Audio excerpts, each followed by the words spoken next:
una hora. Paciencia, paciencia. Espérate que llegue Julio, Ramón. Ay, ¿cómo funciona esto? Nunca latino. ¿Y qué quieren hablar ahora? Ay, aquí estoy. Ok, ya llegó este güey, empieza. ¿Qué pasó? Bueno, ok.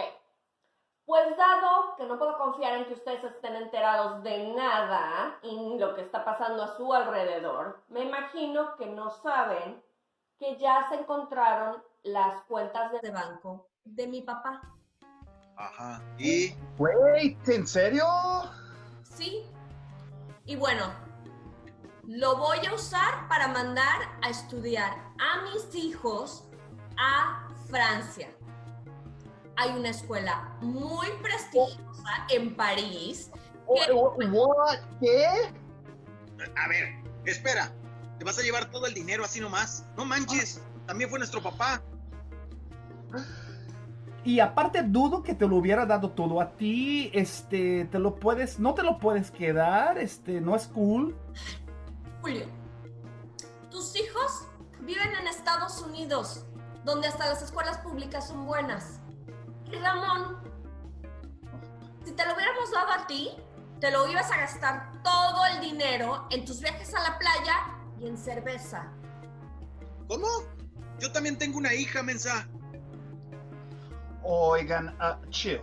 Yo también tengo hijos y Lili, si las escuelas públicas son tan buenas, ¿cómo es que mandas tus hijos a una privada? A ver, cállate. Yo era la favorita de papá. Soy la más lista y la más organizada. Yo soy alguien que se merece el dinero.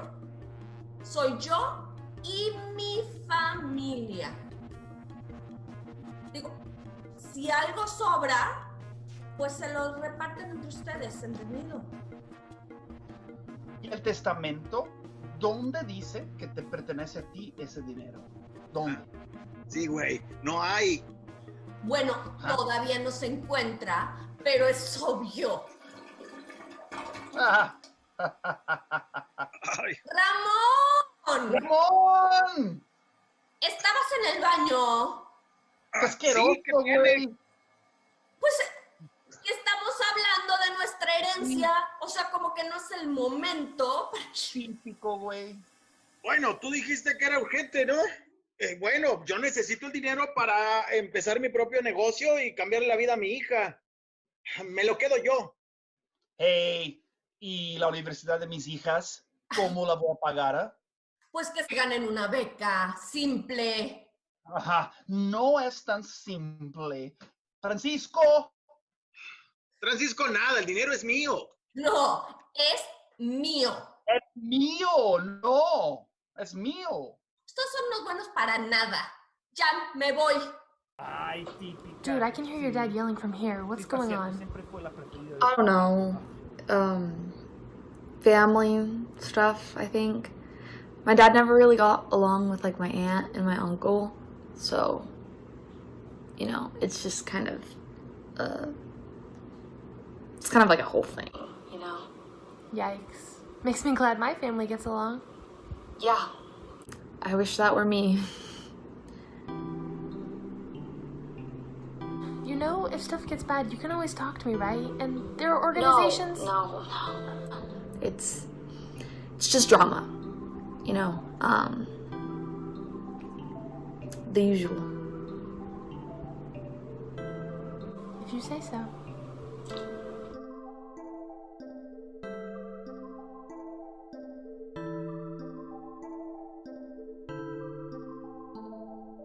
Sí, así es las cosas. No sé, de verdad. Aquí estoy tomando sus notas y es una cosa, pero así. Hey, when I open the door, you better be studying. Pues sí. Al rato hablamos. Porque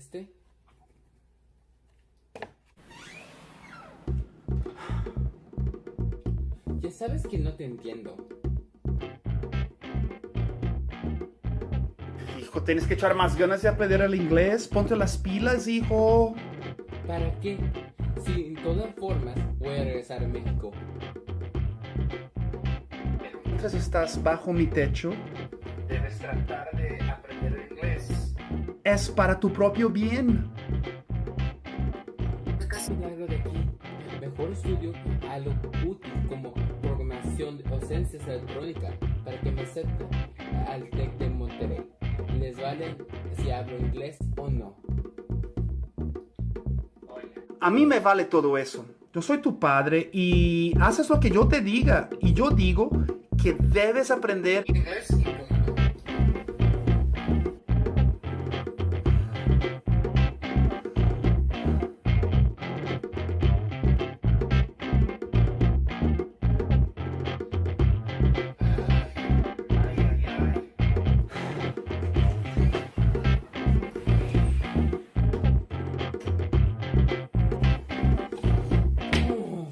No manches.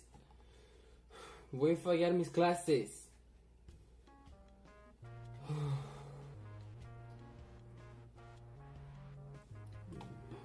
No. Ay.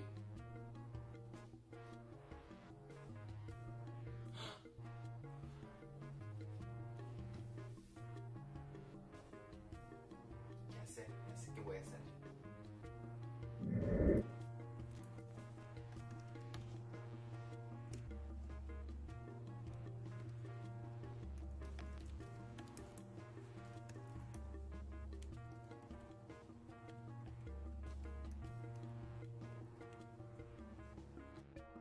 Oh my god, remember that? The audacity to turn that in. Mr. Richards' face when he read that last line.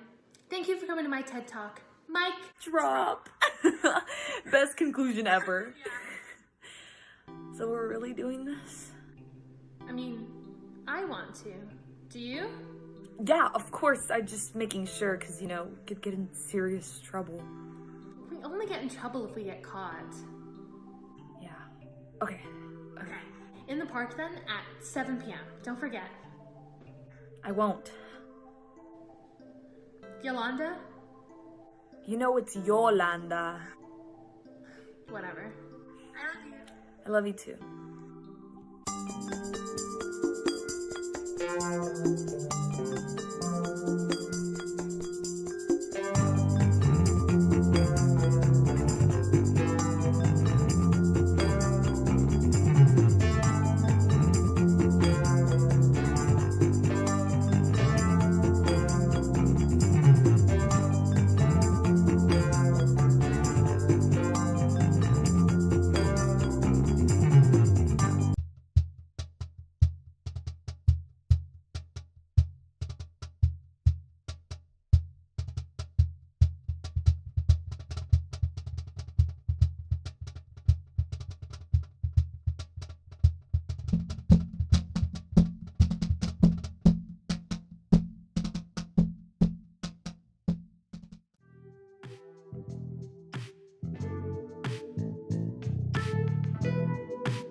Hola! My name is Coral, and I'm your co-host for Camino's Passion for Fashion. And today I'm in downtown Austin, and I'm gonna be taking you thrift shopping with me.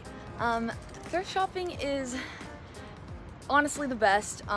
It's way better than, spending your money out on name brand stores, that, overprice their things, and you can find brands that are in stores at thrift shops for better prices. It's also healthy for the environment because you are reusing clothing and not sending them to landfills, which is very good. So I've been, shopping a little today, but I'm gonna take you to my next thrift shop and show you my techniques and how I like to thrift shop.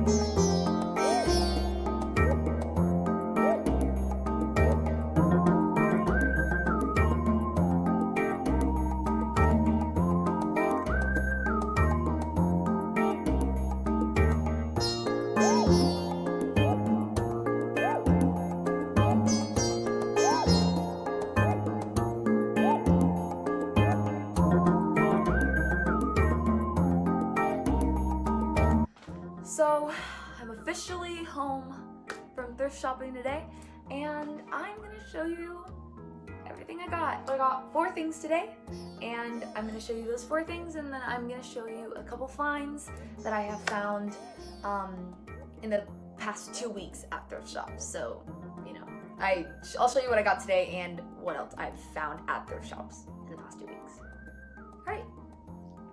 All right. First find is this Champion sweater. Champion is one of my favorite brands, and it's just a nice little sweater. It's a large. I love big sweaters because it's like I can wear them with sweatpants, and sweaters are basically all I wear. So I really like this. You can even add a white collared top, to come out of the neck. So yeah, this was a really good find.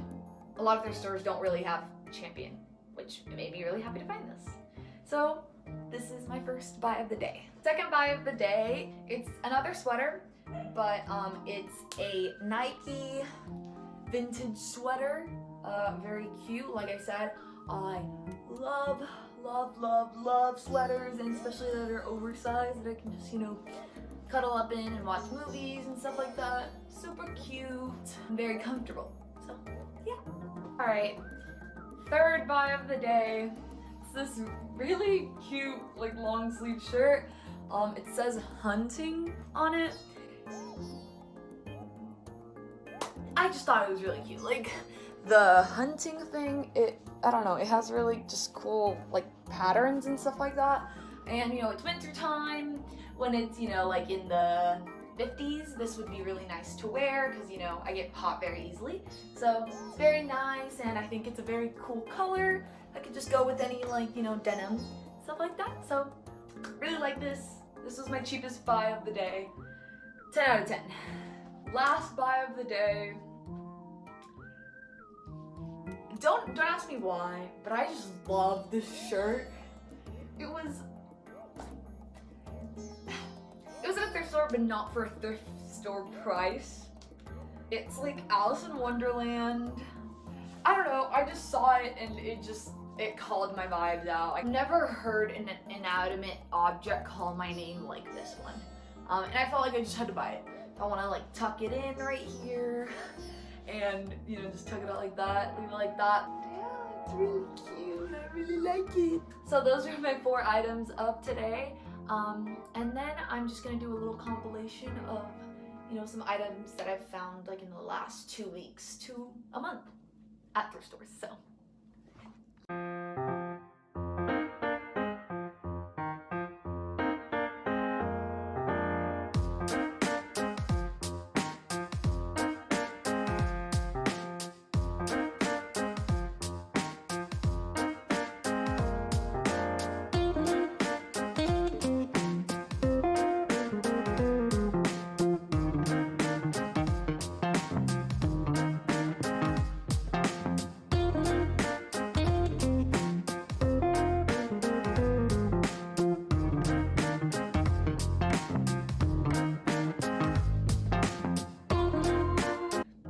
So yeah, that was me thrifting today. Those are all the things I got. Cookie. Really hope you enjoyed this episode, and I really encourage you to go thrifting and try it out, because I think it's way better than normal shopping, because it's like normal shopping, anyone can go to that store and get that. But when you go thrifting, it's kind of like one of a kind, and you know, your outfits are more rare. So you're more original. And who wouldn't want to be original? I would want to be original. So, thank you for watching.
Hey, this is Maria Gonzalez, and I'm going to read an excerpt of a poem entitled Fathers, Flowers, Funerals, Moons by an author featured on our Instagram earlier this year named Gabriel Ramirez.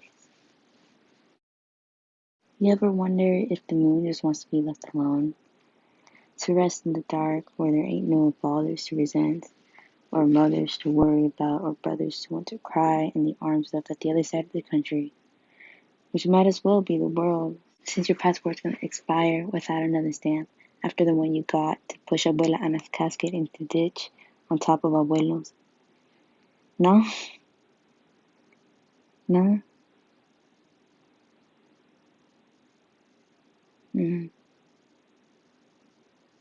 But that moon, though, there's gotta be fathers there, right? right?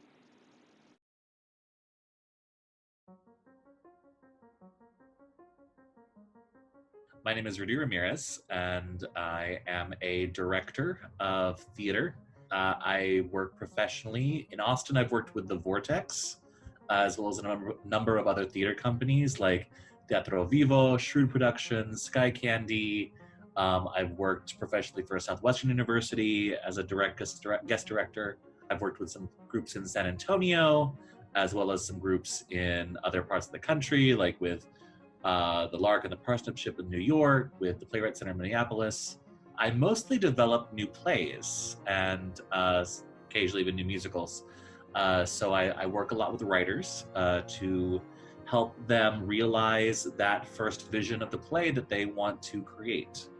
And I do it because, for the very simple reason that it's the thing that makes me the happiest. I love theater because it's a collaborative art form. It's one where we're all working together to make this show happen. We do it live and in person, so you have to have the audience there, and they give you energy, and you give them energy, and there's something very present about it that is really nice. And I think that it gives us a unique chance to think about what happens when we do come together as a group, whether it's to experience art or to do something else.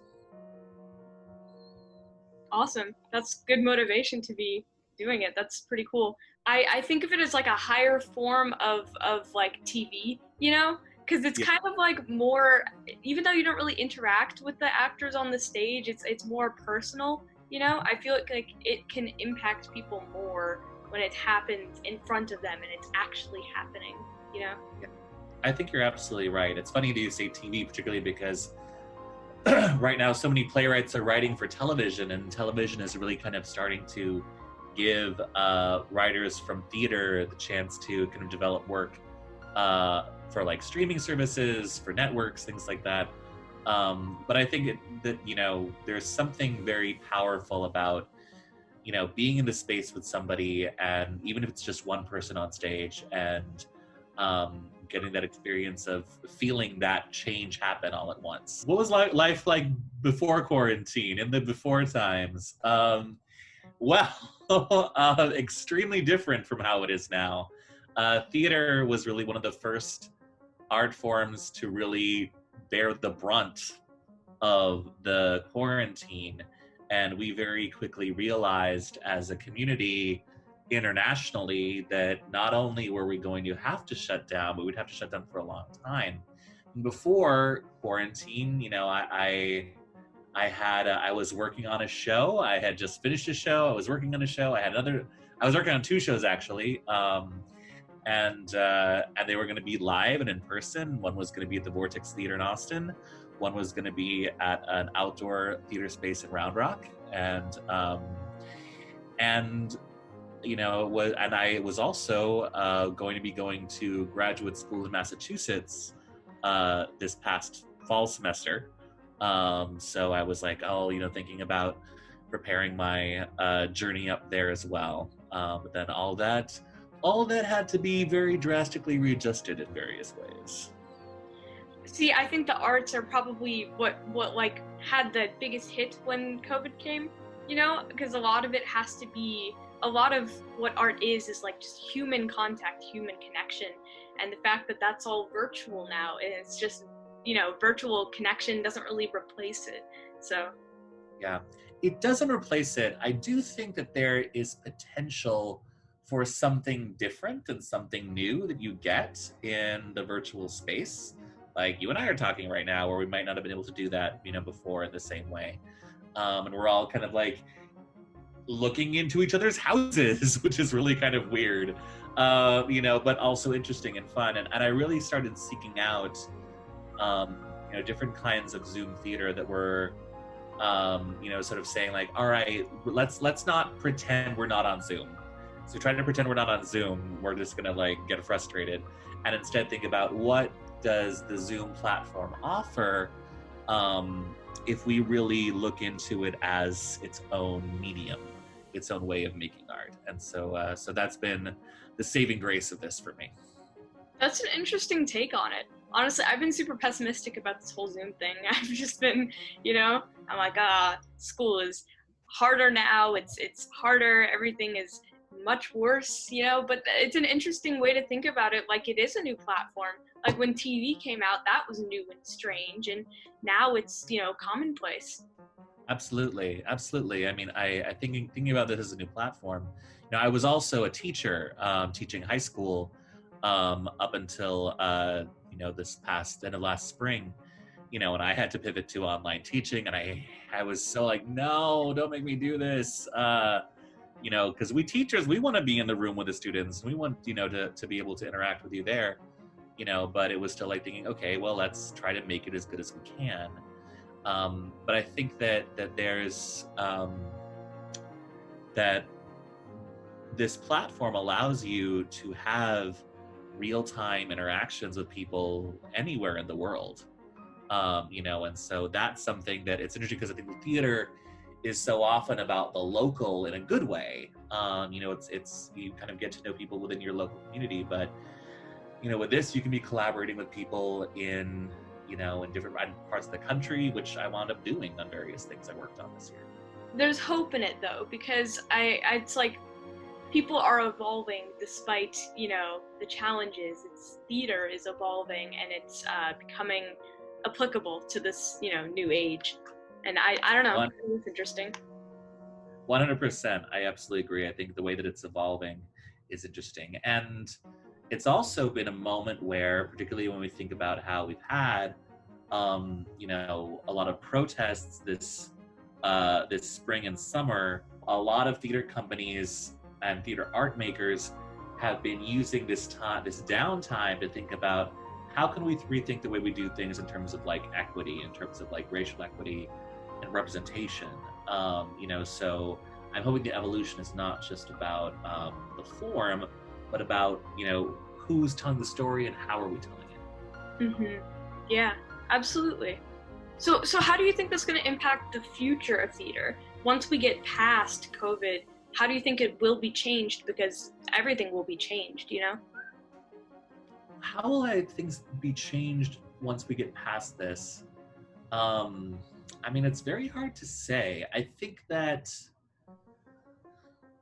there's a lot of different scenarios. I think the worst case scenario, not worst case, but something I would not want to see happen, let me put it that way, would be that a lot of smaller companies don't make it through this, and the big theater groups sort of go on the way that they always have.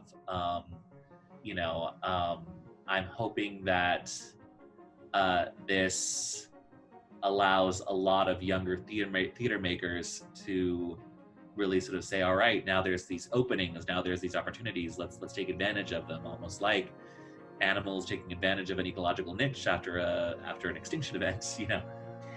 I'm most concerned about those theater companies that have venue spaces where they can't pay the rent right now because they can't do shows there.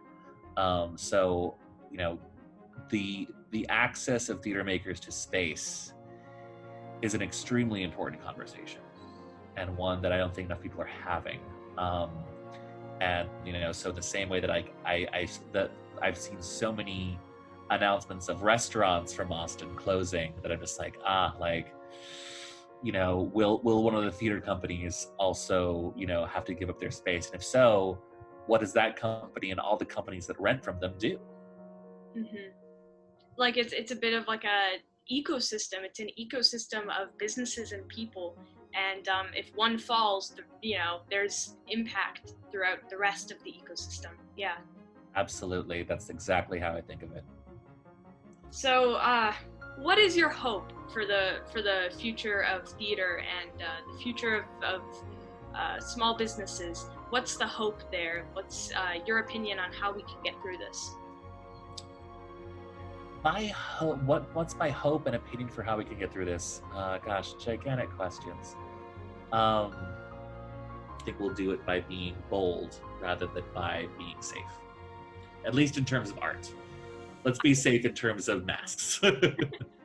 Yeah, but I do agree. It's like our diversity protects us, and I feel like not enough people realize that.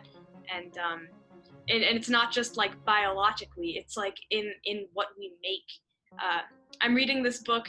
It's for an English class actually, but I'm reading this book called The Power of Myth, and it's actually a collection of like recordings. And anyway, so the guy in the book is talking about how basically there's not really been civilizations that have not had art. Like art is necessary for a civilization to run. And there's a whole, like, you know, the entire book is about that essentially. But I think it's interesting to think about it because that is correct. You know, it's our diversity in business and in art which protects us. And if something's not working in business or in art and that's all we have, then, you know, who knows? You know, there's, you know, like chaos in that community. But if we have a diversity of different subjects and things that we have, then it's we are more capable of keeping that area of like entertainment or art safe. So anyway, it's kind of a side rant there, but yeah. It's true. It's very true. Well, I'm out of questions, so I guess that's the conclusion of the interview. Thank you so much for the interview and for your time. Have a great day. My pleasure. You too. Have a good one. Bye. Bye.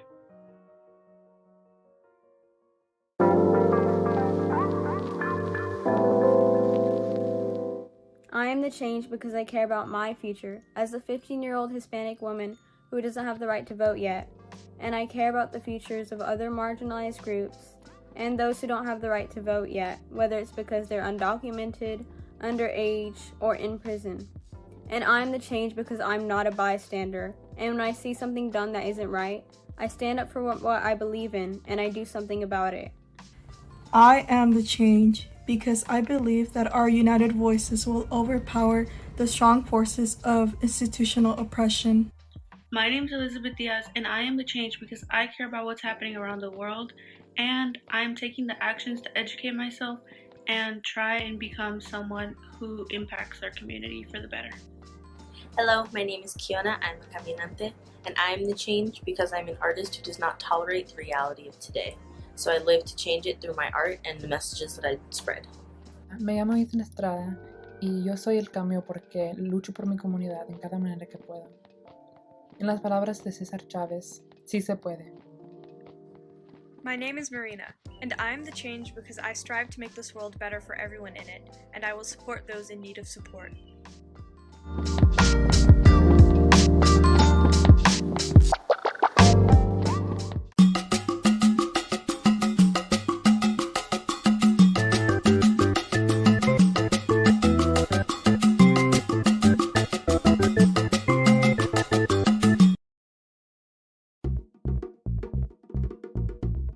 Okay, my point is all of our parents are taking this too far. I agree. I don't know what's going through their heads right now.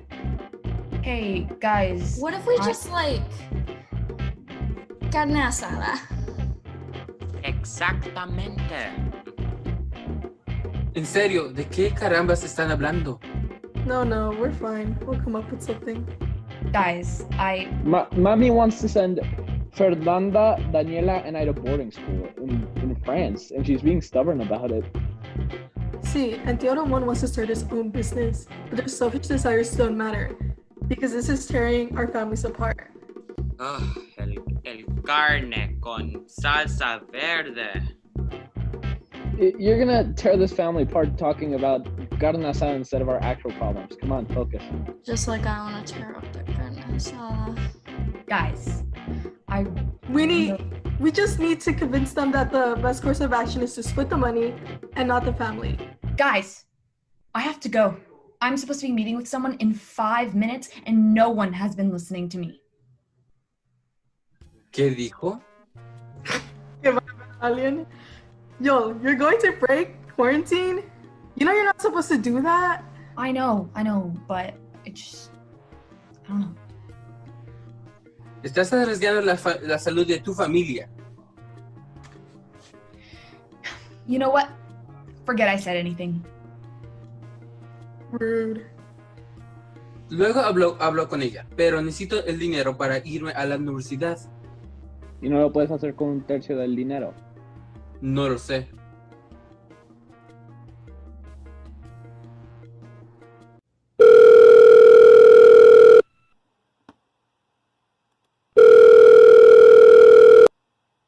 ¡Hey! ¿Qué tal? ¡Ey!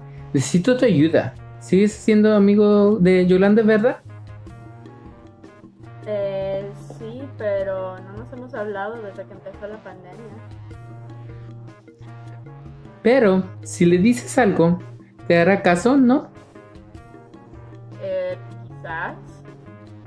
Yolanda está rompiendo cuarentena para ver a una de sus amigas.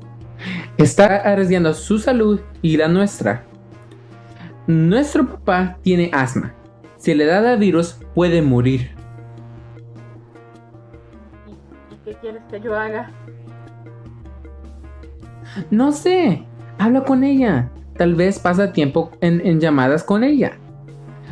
Para que no tenga tantas ganas de ir a ver a sus amigas gringas. Pues... ¿No crees que tal vez... No. ¿Quieres pasar más tiempo con ella?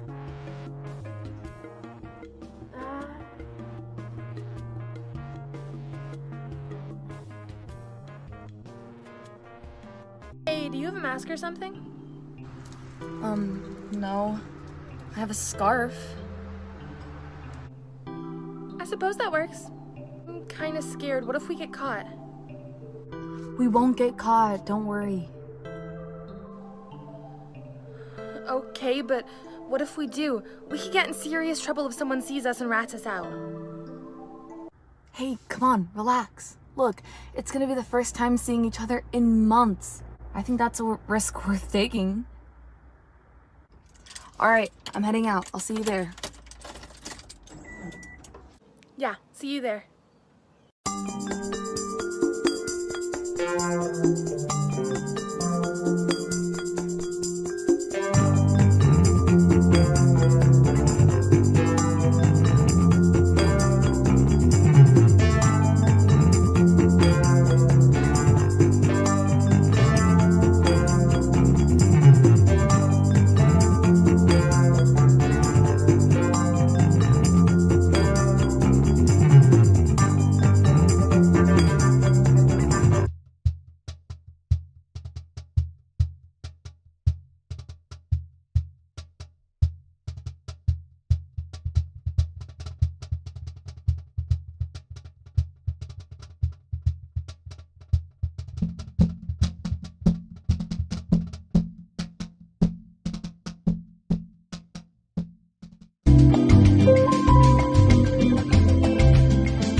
Poetica today by José Olivarez, and Ethan's going to be reading it, and then we're going to be discussing it. Yes, okay. Yes, so, nice. Yay. Ars Poetica by José Olivarez. Migration is derived from the word migrate, which is a verb defined by Merriam-Webster as to move from one country, place, or locality to another. Plot twist. Migration never ends. My parents moved from Jalisco, Mexico to Chicago in 1987. They were dislocated from Mexico by capitalism, and they arrived in Chicago just in time to be dislocated by capitalism. Question: is migration possible if there is no other land to arrive in? My work: to imagine. My family started migrating in 1987, and they never stopped. I was born mid-migration. I've made my home in that motion. Let me try again. I tried to become American, but America is toxic. I tried to become Mexican, but Mexico is toxic. My work: to do more than reproduce the toxic stories I inherited and learned.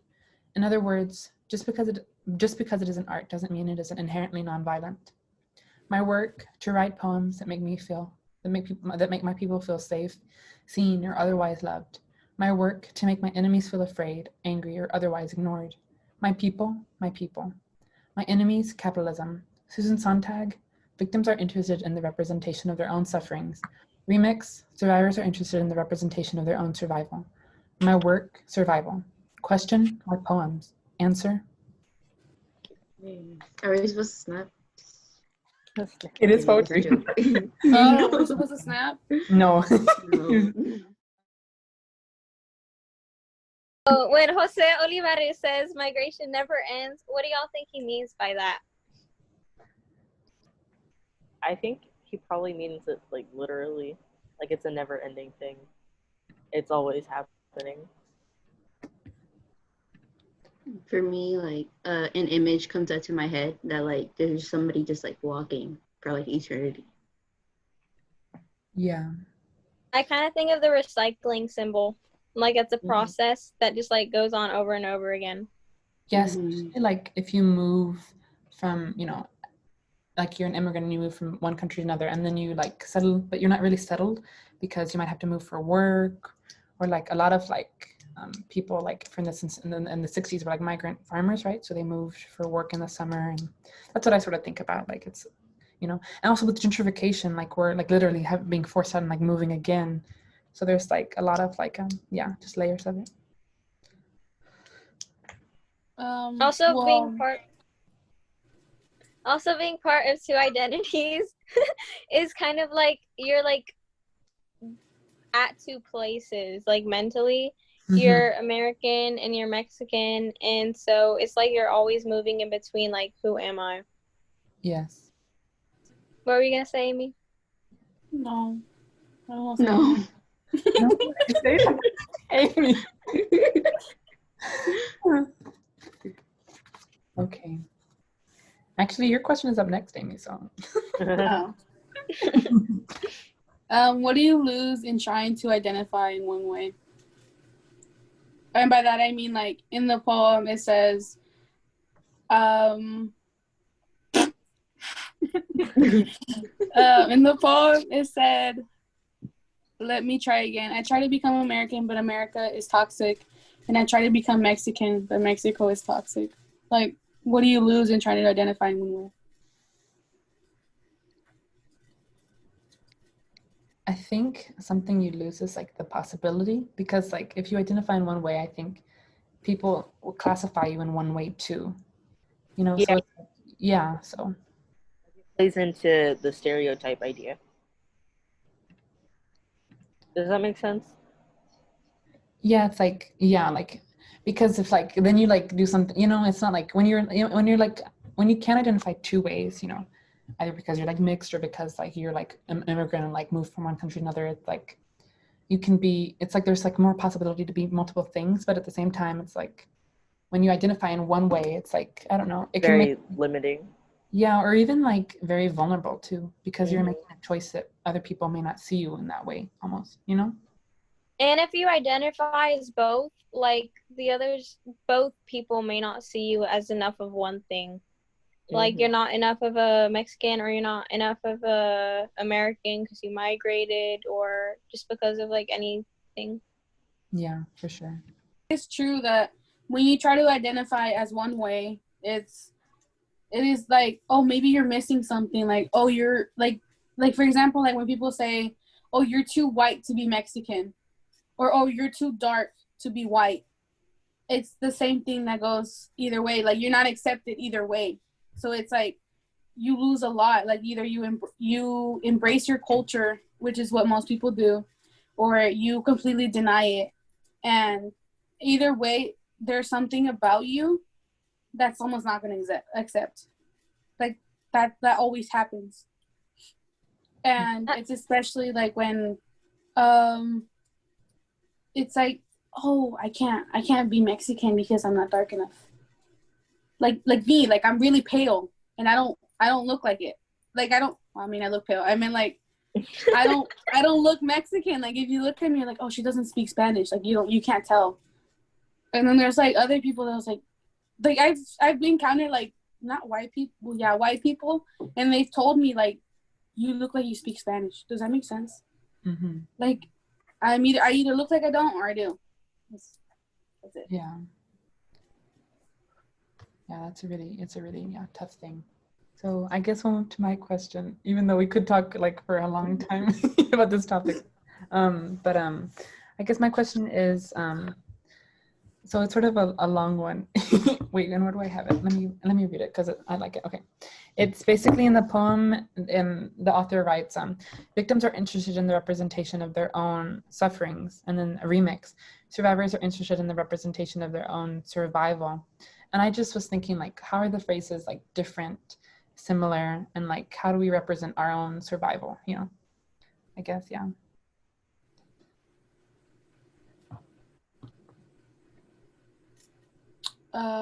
I could say they're similar in the way of like, it's like vice versa. Like if you're a victim, you're a survivor. If you're a survivor, you're also a victim.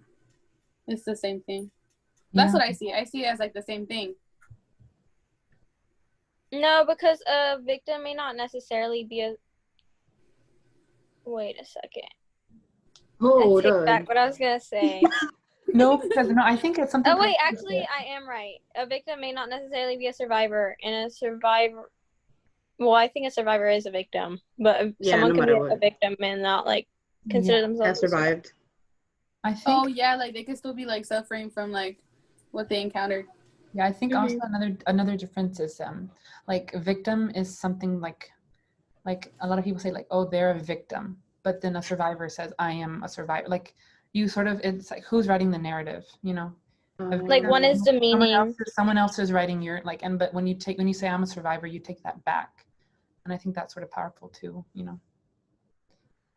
My question was about the structure of the piece, because it has a lot of like colons that separate the different thoughts, where he says question, remix, things like that. They're like, I feel like it's hard to explain that. I have to like show it. But my question was like, what do you think the point of like structuring it like that was? Yeah, I think of it as like a heading, like plot twist, migration never ends. You know what I mean? Yeah. Like remix. Like I don't know. Like I think of it as like the remix. Exactly. Exactly. Like it's just like to introduce it. Like, oh, it's not like this is what actually happens, or this is another way that people can see it.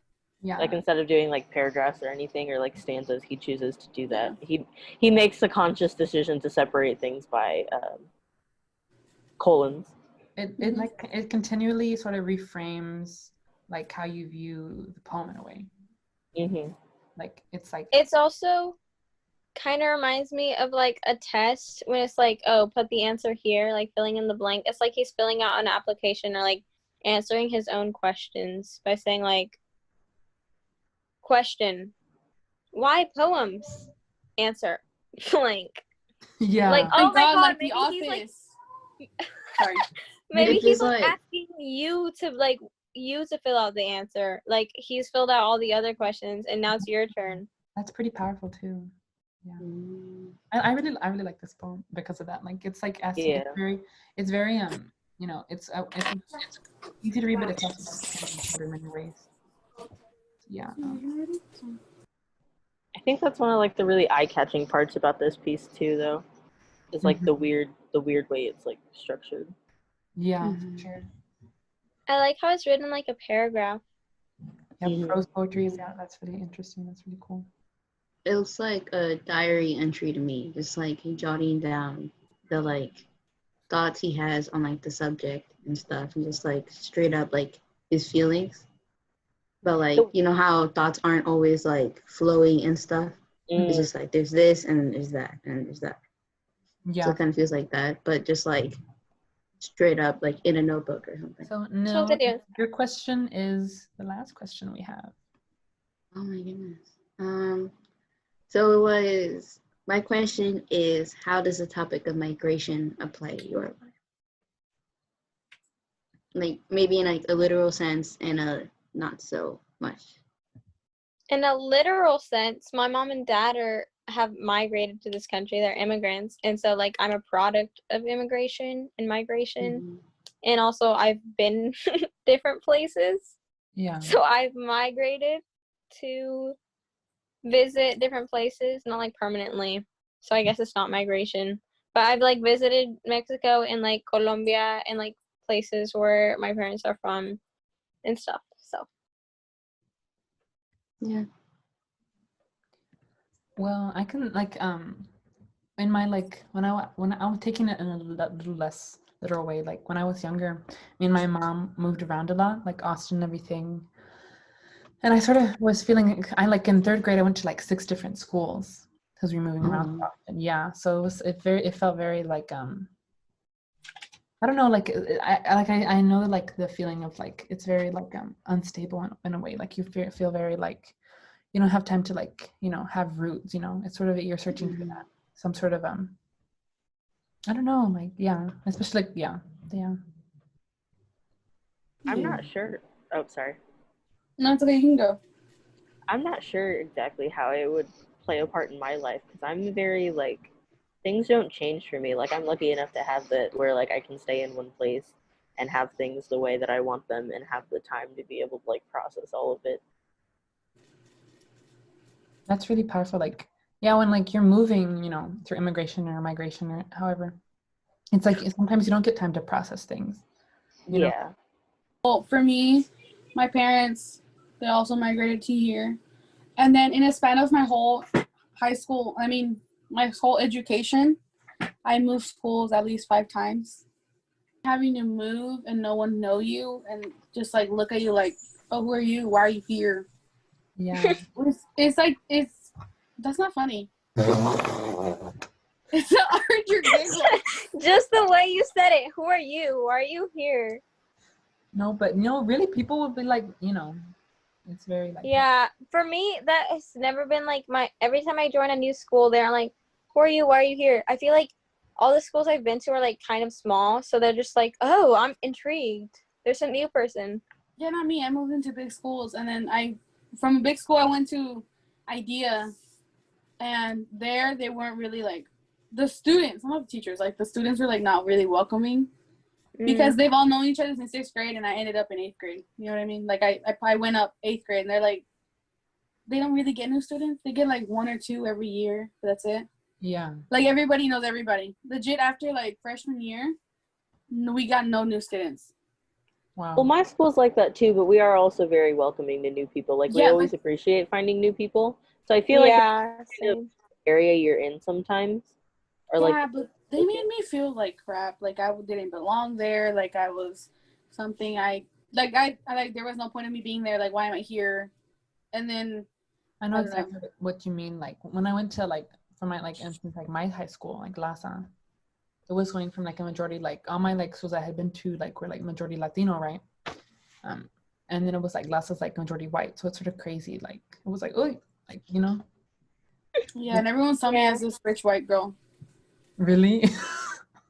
I hate how like even in our own communities like we like even within the Latino community we're not like the most, sometimes we can be very like not welcoming of each other, and maybe that's what the poet also means in the poem, like you know, like he tried to be either, but like it's both toxic in a way because everybody has an idea about who you should be and how you should identify, and yeah.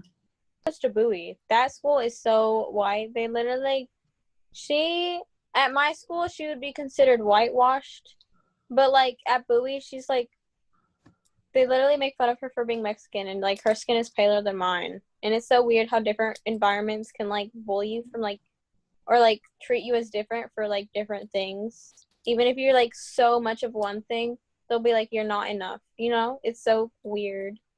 You find that a lot, especially if you're like mixed in a school of mostly one. Yes. Mm-hmm. Yeah. Our school's mostly Mexican. My school. Well, actually, everyone is Mexican. It's just that some people just don't speak Spanish.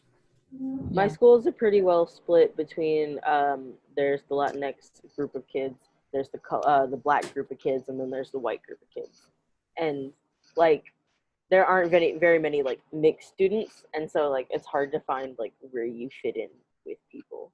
Yeah. A lot of them are based on, oh, do you have the same experiences? I only have half of those experiences. And so they're like, oh, well then, does that really count? We hope that you enjoyed our little conversation and that it was thought-provoking for you. And we hope you like the poem. It's once again, it's Ars Poetica by Jose Olivarez, and you can find Don't forget to follow us on Instagram because we follow us. Post weekly. Yes, on every Wednesday. We thank you for listening to us. Thank you. Bye.